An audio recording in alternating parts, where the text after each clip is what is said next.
Dugang sa atong balita, Engr.Jumawan, Patubagon sa Alegasyong Falsification of Documents sa Duha ka proyekto sa Deped Davao del Norte. Ani ang report ni Radyoman Karin Beltran. DXDC Radyoman Report.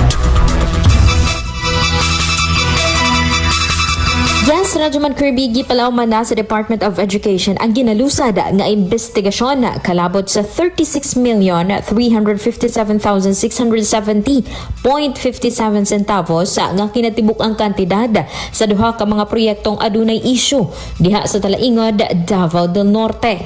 Sa eksklusibong pakighinabi sa DXDC Davao kang Deped 11 spokesperson Henelito Dodong Atilio, gibutyag ni ini nga lakip sa kinahanglan nga tubagon din Division Engineer Engr.Jumawan mao ang isyu kalabot si quote falsification of documents.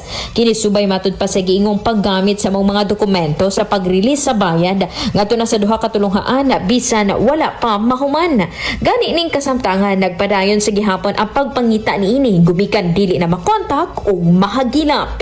Mga kasama kinahanglan nga sa kanunay atong patubagon kung kinsa man ang nahimong responsable. Laban pud mga kasama sa toong mga panlawas kung ikaw doon na ginahambing nga balatian aw ay napagduha-duha kasama gamit na dayon niining hapla sa masa ang purong natural o purong herbal mao ang said liniment oil.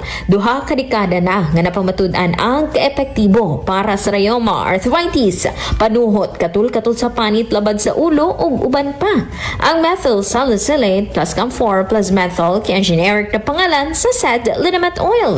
Tumarisab sa said herbal capsule ingon man sa pagpangape sa said panyawan coffee mix nga gama sa said pharma. Kasama mo sa balita ug serbisyo publiko, Radyoman Karin Beltran, Tatak, RMN.